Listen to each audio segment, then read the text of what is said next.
TV9 Marathi आणि शिवाजी विद्यापीठ कोल्हापूर आयोजित महाराष्ट्राचा महासंकल्प न्यू एज्युकेशन पॉलिसी पर्व दुसरे, supported by MIT university, Pimpri Chinchwad university, JSPM university, Motegaonkar सरांचे RCC classes, industry partner Maharashtra chamber of commerce industry and agriculture, technology partner university, knowledge partner प्रसार माध्यम आणि outdoor partner Sandeep advertising and marketing.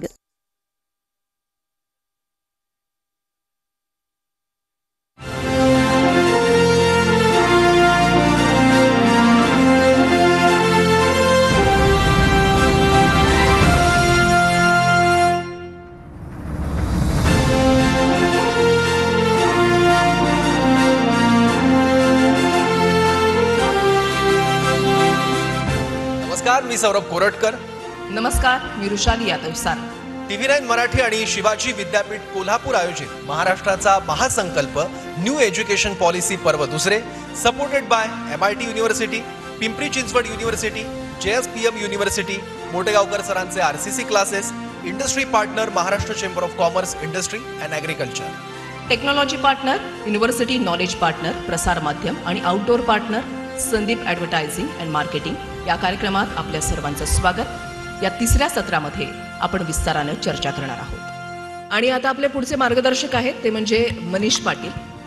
Manish Patil हे समृद्धी TBI फाउंडेशन उपयोजित संशोधन आणि विकासासाठी प्रादेशिक प्रयोगशाळा आणि एर्गोटिक्स मेडिक्विकचे संस्थापक आहेत। मनीष पाटील हे नव्या शैक्षणिक धोरणांमध्ये असणाऱ्या OJT आणि इंटर्नशिप करता उद्योग क्षेत्र आणि शिक्षण संस्था यांच्यात सेतू निर्माण व्हावा यावर प्रेझेंटेशन सादर करतील। RCCचे मोटेगावकर सर यांना मी विनंती करते की त्यांनी मनीष पाटलांना व्यासपीठावर घेऊन यावं आणि त्यांचं स्वागत करावं।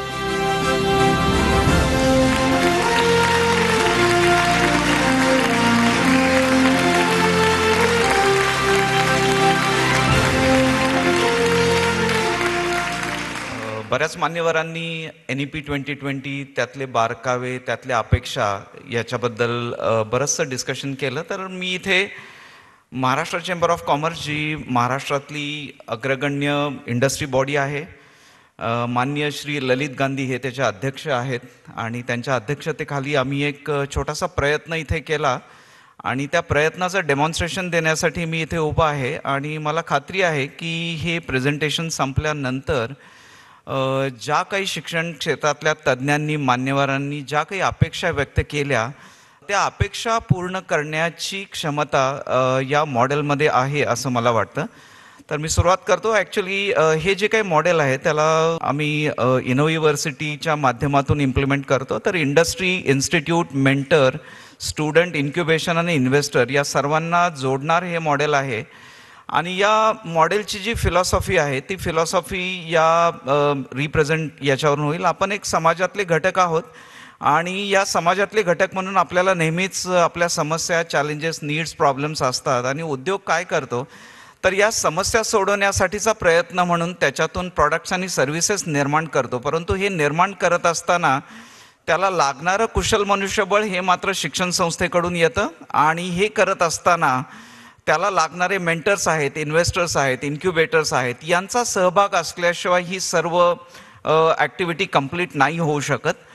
तर हा पुढच्या ॲक्टिव्हिटी हे जेव्हा मॉडेल तयार केलं तेव्हा याच्या मागचं जे मूळ कारण होतं त्याच्यामध्ये उद्योगाला भेसरवणाऱ्या समस्या आणि त्याच्यामध्ये कुशल मनुष्यबळ हा एक त्यातला एक महत्त्वाचा घटक होता। बऱ्याचदा आम्ही विद्यापीठांकडे गेलो, त्यांच्याबरोबर रिक्वेस्ट केली, जसं किर्लोस्करचे HR सर त्यांनी सुद्धा सांगितलं तसं वी फाउंड दॅट नाही, हे आमच्या सिलेबसमध्ये नाही, आम्हाला हे इन्क्लूड नाही करता येत नाही, हे गरजेचं नाही आहे आणि त्याच्यामुळं we ourself decided to take this initiative की ज्याला आम्ही बिझनेस सोल्युशन पॉलिक्लिनिक प्रोग्राम म्हणतो आणि या बिझनेस सोल्युशन पॉलिक्लिनिक प्रोग्रामचा मुख्य उद्देश empowering industry to develop innovative, affordable and sustainable products and solution. किंवा मोठ्या कंपन्यांना शक्य होतं R&D, परंतु लहान कंपन्यांना ते शक्य होत नाही। परंतु या प्रोग्रामच्या माध्यमातून त्या इंडस्ट्रीला तो सपोर्टिव्ह स्किल्ड मॅनपॉवर डेव्हलप करणं, इनोव्हेटिव्ह प्रॉडक्ट डेव्हलप करण्यासाठी मदत करणं आणि mainly transforming the students who are more into job seeker to a job creator and those who are answer provider to solution provider. म्हणजे परीक्षेतल्या प्रश्नांची उत्तरं लिहिणारा विद्यार्थी बनवण्यापेक्षा समस्यांचं सोल्युशन किंवा समाधान करणारा विद्यार्थी घडवणं असं याचं उद्देश आहे. आणि याच्यामध्ये 4 घटकांना आपण मुख्यत्वे समाविष्ट करून घेतो. पहिल्यांदा उद्योग, की ज्याच्याकडून आपण प्रॉब्लेम्स किंवा समस्या किंवा त्यांच्या नीड चॅलेंजेस हे आपण ॲक्वायर करतो किंवा गोळा करतो. हे असे चॅलेंजेस गोळा झालेले जे आहेत ते आपल्या डिजिटल प्लॅटफॉर्मवरती ॲक्वायर झाल्यानंतर ते प्रॉब्लेम्स किंवा ते नीड्स प्रोफेशनल कन्सल्टंट, मेंटर्स किंवा फॅकल्टीज यांच्यासमोर ते प्रस्तावित होतात किंवा यांना ते दिसायला चालू होतात. आणि याच्यावरती जर ब्रेनस्टॉर्मिंग, रिसर्च, इनोव्हेशन करायचं असेल तर ज्या शिक्षण संस्था लीडिंग आहेत किंवा जे प्राध्यापक इंटरेस्टेड आहेत ते प्राध्यापक याच्यामध्ये भाग घेऊन त्याच्यावरती ब्रेनस्टॉर्मिंग करून त्या उद्योगाला सोल्युशन देऊ शकतात. आणि याच्यामधून जर काही प्रॉडक्ट निर्माण करायचा असेल तर त्याच्यासाठीचा जो इनोव्हेशन रोडमॅप आहे, तर त्याच्यामुळे हा आमचा एक छोटासा प्रयत्न आहे Maharashtra chamber of commerce, industries and agriculture आणि इनो युनिव्हर्सिटीतर्फे to actual implement the NEP 2020 rather than going ahead with only fulfilling the compliance. म्हणजे फक्त कंप्लायन्ससाठी न करता त्याचं ॲक्च्युअल इम्प्लिमेंटेशनसाठी सोपं जावं आणि प्रत्येक स्टेक होल्डरला याच्यामध्ये सहभाग घेण्यासाठी सोपं व्हावं म्हणून केलेला हा प्रयत्न आहे. आज याच्यावरती जवळजवळ 350 इंडस्ट्रीज आहेत, 1227 प्रॉब्लेम्स आहेत आणि जवळजवळ 750 अजून इंडस्ट्रीज रेडी आहेत की जिथंपर्यंत हे स्टुडंट जातील. आणि हा नंबर येत्या 3 ते 4 महिन्यामध्ये साधारण 10,000 ते 20,000 इंडस्ट्रीपर्यंत आपण पोहोचू, की ज्याच्यामुळं शिक्षण संस्था असेल, उद्योग असेल किंवा विद्यार्थी असेल त्यांना स्वतःच्या क्षमतेप्रमाणे, स्वतःच्या गरजेप्रमाणे याच्यामध्ये भाग घेता येईल. And thank you all for your presence over here. Thank you to TV9 and thank you to all the organisers. Thanks a lot. आपले पुढचे मार्गदर्शक आहेत ते म्हणजे चार्टर्ड अकाउंटंट सुशांत फडणीस. महाराष्ट्राच्या सहकार क्षेत्रामध्ये नामवंत चार्टर्ड अकाउंटंट आहेत आणि त्यांना आणखीन कोणत्या वेगळ्या परिचयाची आवश्यकता नाही आहे, कारण गल्लीपासून दिल्लीपर्यंत त्यांचं नाव आदरानं घेतलं जातं. तर मी TV9 मराठीचे बिझनेस हेड भूषण खोत यांना विनंती करते की त्यांनी व्यासपीठावर यावं, त्यांचं स्वागत करावं.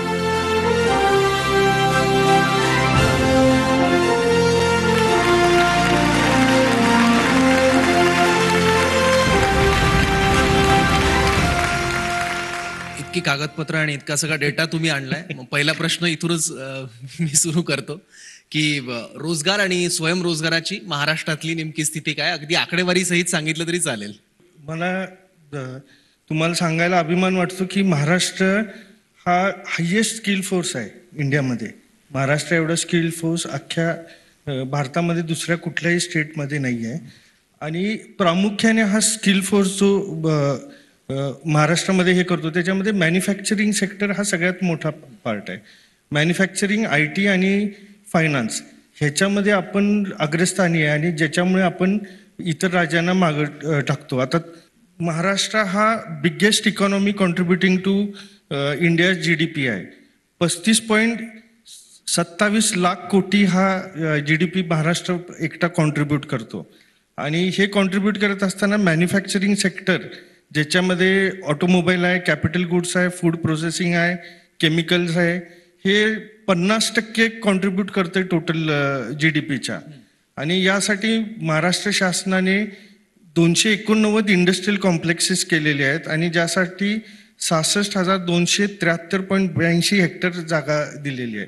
त्यामुळे ह्या सगळ्या एवढ्या मॅन्युफॅक्चरिंग सेक्टरला ह्याच्यामध्ये आता नवीन डेव्हलपमेंट होते आहे ती म्हणजे ॲग्रो प्रोसेसिंगमध्ये सुद्धा आपण खूप पुढे चाललो आहे. आता तुम्ही जसं विचारलं तसं महाराष्ट्रात आता अशी पोझिशन आहे की ॲग्रो प्रोसेसिंगमध्ये फक्त ॲग्रो प्रोसेसिंगमध्ये 13,89,000 एवढे एम्प्लॉयमेंटची रिक्वायरमेंट आहे. तर महाराष्ट्रामध्ये हे अग्रस्थानी यायचं कारण म्हणजे इतर राज्यांच्या तुलनेत आपली एज्युकेशन सिस्टीम चांगली आहे. तसंच महाराष्ट्र शासनाचे काही इन्व्हेस्टर फ्रेंडली ज्या काय पॉलिसीज आहेत त्याच्यामुळे इतर राज्यांच्या तुलनेत आपण पुढं आहे. सर, मग महाराष्ट्रात ज्या कुशल मनुष्यबळाची आवश्यकता आहे तिथं कुशल मनुष्यबळ हे उपलब्ध आहे का आजच्या घडीला? आहे असं म्हणेन मी. त्याचं कारण सांगतो. आता साधारण IT सेक्टरमध्ये आपल्याला 2.2 मिलियनची रिक्वायरमेंट आहे, म्हणजे साधारण 22 लाख लोकांची रिक्वायरमेंट आहे. IT सेक्टरमध्ये, टेक्स्टाईलमध्ये 13 लाख लोकांची रिक्वायरमेंट आहे. ॲग्रो प्रोसेसिंगमध्ये मगाशी सांगितल्याप्रमाणे 13,89,000 लोकांची रिक्वायरमेंट आहे. ह्याच्यापेक्षा मोठी रिक्वायरमेंट जी आहे ही आपल्याकडे कन्स्ट्रक्शन आणि इन्फ्रास्ट्रक्चर डेव्हलपमेंटमध्ये आहे. ह्याचं कारण असं की आत्ता महाराष्ट्रामध्ये 5 ट्रिलियन वर्थ प्रोजेक्ट्स आत्ता इन पाईपलाईन आहेत किंवा इन प्रोसेस आहेत. तर ह्या 5 ट्रिलियन च्या प्रोजेक्ट्सला जेवढं मनुष्यबळ लागतंय तेवढी महाराष्ट्रामध्ये दुसरा एक विषय काय आहे की आपलं ओन कॉन्ट्रीब्युशन जरी मनुष्यबळाला असलं तरी बाहेरून मायग्रेशन पण खूप आहे महाराष्ट्रात. त्याच्यामुळं हे मॅच होतंय. नॅशनल स्किल डेव्हलपमेंट कॉर्पोरेशन NSDCचा जो सर्वे आहे त्याच्यामध्ये इनफॅक्ट 22 मध्ये थोडंसं सरप्लस होतं स्किल, आणि याचं मायग्रेशन एक मेजर रिझन होतं. धन्यवाद सर, आपण सहभागी झालात आणि एक नवा ॲस्पेक्ट सगळ्यांसमोर ठेवला त्याबद्दल आभार. Thank you so much.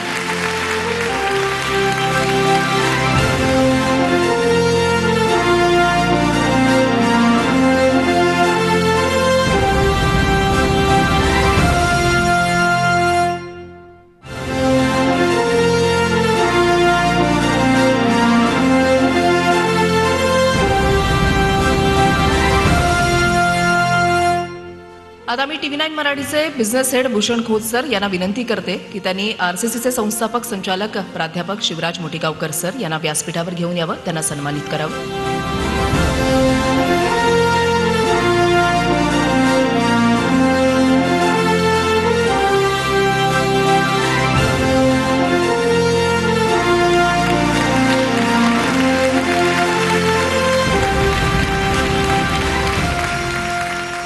सर्वप्रथम या एज्युकेशन पॉलिसीची गरज का भासायला लागली, कारण भारताला एज्युकेशनमध्ये महासत्ता बनायचं आहे. कारण जेव्हा जगामध्ये कुठंच विद्यापीठ नव्हतं तेव्हा भारतामध्ये विद्यापीठ होतं, नालंदा विद्यापीठ. ते दुर्भाग्यानं जाळण्यात आलं. खिलजी आपण ऐकले असेल, वाचले असेल. आता परत सरकार ते विद्यापीठ परत स्थापन करण्याचा प्रयत्न करत आहे. भारताला परत एज्युकेशनमध्ये महासत्ता कसं आणता येईल यासाठी ही एज्युकेशन पॉलिसी राबवण्याचं खूप मोठं गव्हर्नमेंटची जी पॉलिसी आहे ती खूप जबरदस्त पॉलिसी आहे. जर ही पॉलिसी प्रॉपर इम्प्लिमेंट झाली तर पुढच्या 20 वर्षातच भारत जगामध्ये महासत्ता होईल असं वाटतं एज्युकेशनमध्ये सुद्धा. ही पॉलिसी राबवण्यासाठी खूप लोकांनी काम केलं. 2019 कस्तुरी रंगन यांच्या अध्यक्षतेखाली कमिटी स्थापन झाली. त्यांनी ही एज्युकेशन पॉलिसी आणली. या एज्युकेशन पॉलिसीचा मेन उद्देश हा आहे की फक्त आता सगळे मान्यवर, खूप मोठे मोठे मान्यवर सांगत होते की फक्त प्रत्येकाला व्हाईट कॉलर बिझनेस पाहिजे. प्रत्येकाला, मी कालच लातूरमध्ये वाचत होतो, काल पोलीस भरती होती आणि पोलीस भरतीमध्ये पेपरला आलेलं हेडिंग सांगतोय की 80% मुलं असे आहेत की जे पोलिसाला क्वालिफिकेशन लागतंय याच्यापेक्षा क्वालिफिकेशन जास्त आहे. याचा अर्थ काय होतोय की म्हणजे आपली नक्की कुठेतरी एज्युकेशन पॉलिसी चुकायला लागली. ते पॉलिसी म्हणून नवीन एज्युकेशन पॉलिसी गरज मला वाटते. आणि डिसिजन पण आपल्या जुन्या एज्युकेशन पॉलिसीमध्ये डिसिजन पण खूप फास्ट घेत नव्हते. कारण मी मागच्या 23 वर्षापासून हे शिकवत आहे. जेव्हा नीट JEE एक्झाम आली तेव्हा बाकी महाराष्ट्र सोडलं तर बाकी सगळ्या स्टेटनी काय केले, त्यांचे गव्हर्नमेंटचे पुस्तक सगळे बंद केले आणि त्यांनी काय केलं की एकच पुस्तक आणलं, जे NCERT पुस्तक आहे, जे नीटला आहे, जे JEEला आहे, त्याचंच कव्हर फाडलं आणि वरून चिटकावून टाकलं कर्नाटक गव्हर्नमेंट म्हणून. पण आज आपल्या महाराष्ट्रातल्या मुलांची अशी दुर्भाग्य अवस्था आहे की त्याला 2 पुस्तकाचा अभ्यास करावा लागतो. नीट JEEला वेगळं पुस्तक आणि CETला वेगळं पुस्तक. हे खूप या नवीन एज्युकेशन पॉलिसीमध्ये हे पण निघून जाणार आहे. मला इथं आवर्जून सांगावं असं वाटतंय. ही एज्युकेशन पॉलिसी सगळ्याला माहीतच आहे. इथं विद्यार्थी काय बसलेत की 5+3+3+4. पूर्वी कसं असायचं, पूर्वी ॲट द एज ऑफ 6 आपण पहिलीला ॲडमिशन घ्यायचो फर्स्ट स्टँडर्डला. पण आता नवीन एज्युकेशन पॉलिसीमध्ये आता आपल्याला वयाच्या 3ऱ्या वर्षापासून ही एज्युकेशन पॉलिसी सुरू होत आहे. वयाच्या 3ऱ्या वर्षापासून आपल्याला गव्हर्नमेंटचा जो प्रॉपर सिलेबस दिला जाणार आहे आणि त्यामुळं याचा खूप सारा फायदा, म्हणजे जे खेड्यामधले मुलं आहेत, ग्रामीणमधले मुलं आहेत, त्यांना एक खूप सारा फायदा होणार आहे असं मला वाटतंय. 8वीला तुम्ही समजा एखाद्या मुलाला एज्युकेशन शिक्षणात आवड नाहीये, पण तो प्लंबिंग चांगलं करू शकतो, इलेक्ट्रिसिटी चांगलं करू शकतो, इलेक्ट्रिसिटीमध्ये तो व्यवसाय हा तो 8वीला निवडू शकतो. त्यामुळं हे व्हाईट कॉलरची मुलं पुन्हा ते म्हणणारच नाहीत. कारण इथं ग्रॅज्युएशन झाल्यानंतर समजा पोस्ट ग्रॅज्युएशन झाल्यानंतर एखाद्या म्हणलं आपण तू लाईट फिटिंग कर, तू समजा प्लंबिंगचा व्यवसाय कर, तर त्याला ते अवघड जाणार आहे. परंतु 8वीपासून जर मला तो व्यवसाय, मला माहित आहे की प्लंबिंग करणारे सुद्धा, इलेक्ट्रिसिटी करणारे सुद्धा प्राचार्यपेक्षा किंवा लेक्चरपेक्षा जास्त कमवतात. हे म्हणजे ह्या नवीन एज्युकेशन पॉलिसीमध्ये चांगलं आपल्याला मोठं एक व्यासपीठ, एक चांगलं म्हणजे जे गरीब बिकून श्रीमंत होण्याचं एक पॅटर्न देण्याचं काम शासन करत आहे, मला असं वाटतंय. ही नवीन एज्युकेशन पॉलिसी 3 लँग्वेजला खूप महत्त्व आहे. आपण 3 लँग्वेजला महत्त्व दिलं आहे की आपले जसे अब्दुल कलामजी म्हणायचे की कुठलं एज्युकेशन घेता असताना तुमच्या मदर टंगमध्ये घेतलं पाहिजे. तुमच्या मदर टंगमध्ये घेतलं तर तुमच्या जीवनामध्ये प्रगती शक्य आहे, तर तुम्ही ते नॉलेज डीपमध्ये घेऊ शकता. आणि सगळ्यात महत्त्वाचं UGC, AICT, NCT, आता इथून पुढे असं काय या नवीन एज्युकेशन पॉलिसीमध्ये राहणार नाही.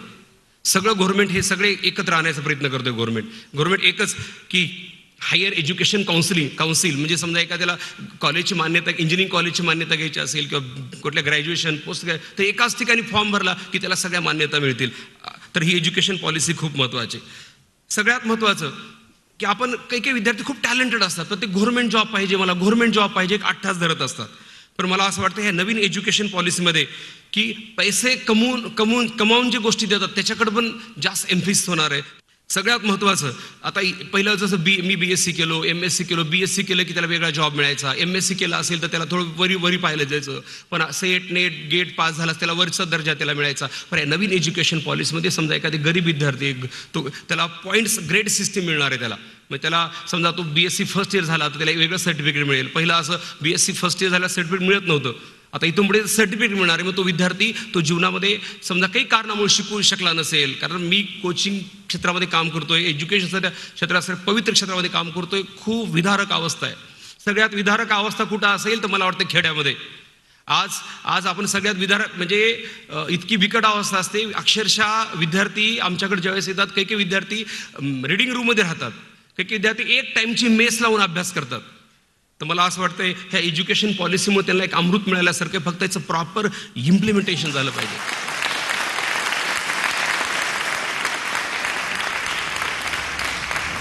आणि आता आपले पुढचे मार्गदर्शक आहेत ते म्हणजे शिवाजी विद्यापीठाचे ज्येष्ठ शिक्षण तज्ज्ञ आणि माजी कुलगुरू doctor Manikrao Salunkhe sir. Doctor Manikrao Salunkhe सरांनी 5 विद्यापीठांचं कुलगुरूपद आतापर्यंत भूषवलंय. 40 पेक्षा अधिक वर्षांपासून ते शैक्षणिक क्षेत्रामध्ये मोलाची कामगिरी बजावत आहेत. देशातील विद्यापीठांची सर्वोच्च संस्था असलेल्या असोसिएशन ऑफ इंडियन युनिव्हर्सिटीजचं अध्यक्षपद सुद्धा त्यांनी भूषवलेलं आहे. ज्यावेळी शिक्षण क्षेत्रातल्या नवीन धोरणांविषयी संभ्रम निर्माण होतो त्यावेळी एकमेव नाव डोळ्यासमोर येतं आणि ते नाव म्हणजे माणिकराव साळुंखे सरांचं आहे. TV9 मराठीचे business head Bhushan Khot sir यांना मी विनंती करते की त्यांनी साळुंखे सरांना सोबत घेऊन यावं व्यासपीठावर, त्यांना सन्मानित करावं.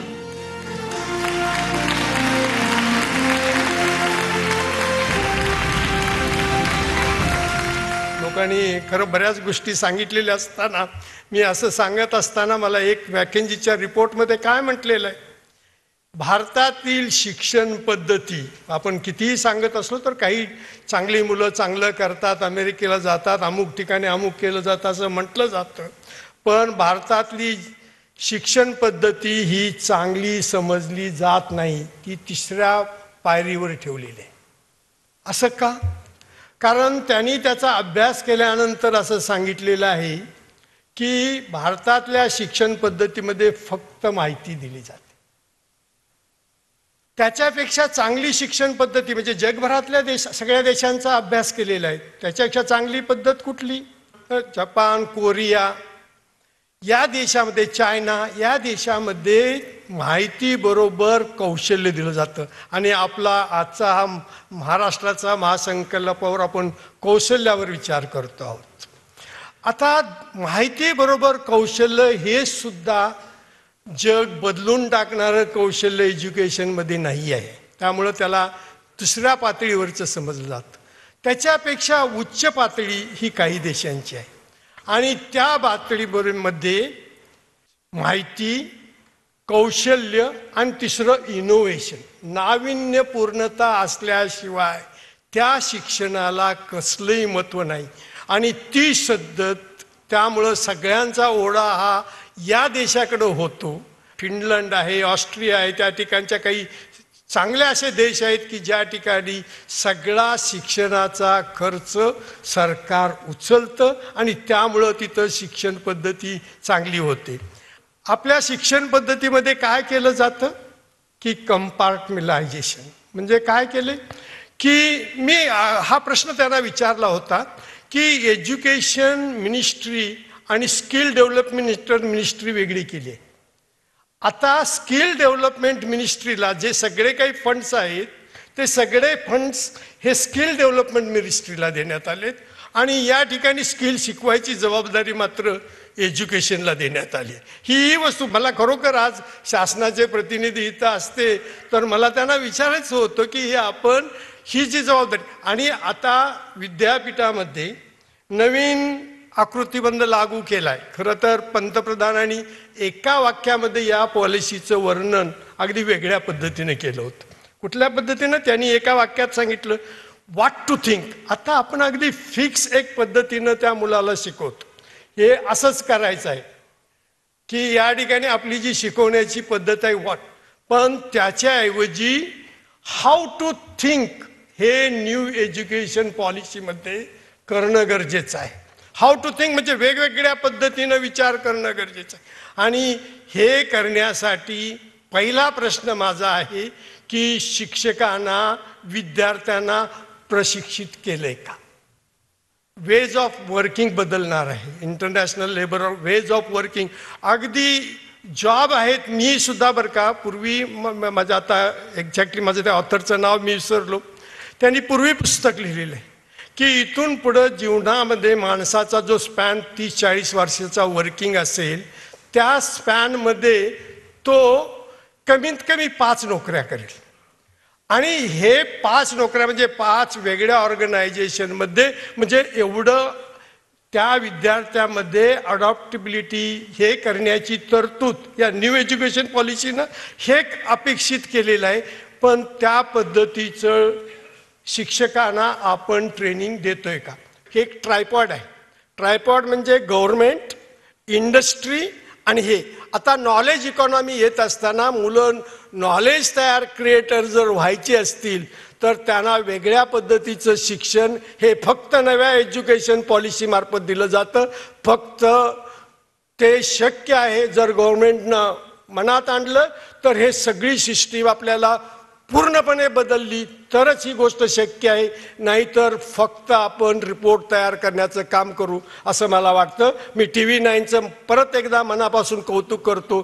TV9 सारख्या ऑर्गनायझेशन पुढं येऊन सरकारला मदत करतायत. सरकारनं याच्या पुढं जाऊन अनेक गोष्टी करणं आवश्यक आहे ही अपेक्षा व्यक्त करून सर्वांना धन्यवाद देतो आणि थांबतो. जय हिंद, जय महाराष्ट्र. आता आपल्या सर्वांची निरोप घेण्याची वेळ झालेली आहे.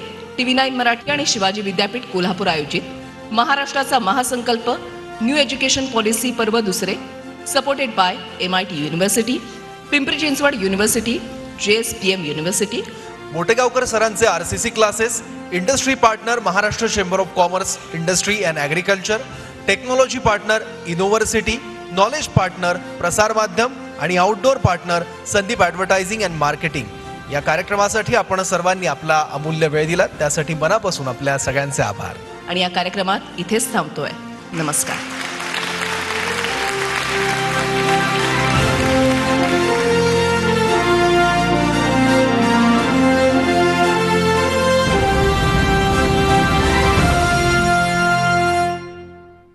TV9 मराठी आणि शिवाजी विद्यापीठ कोल्हापूर आयोजित महाराष्ट्राचा महासंकल्प न्यू एज्युकेशन पॉलिसी पर्व दुसरे, supported by MIT university, Pimpri Chinchwad university, JSPM university, Motegaonkar सरांचे RCC classes, industry partner Maharashtra chamber of commerce, industry and agriculture, technology partner university, knowledge partner प्रसार माध्यम आणि outdoor partner Sandeep advertising and marketing.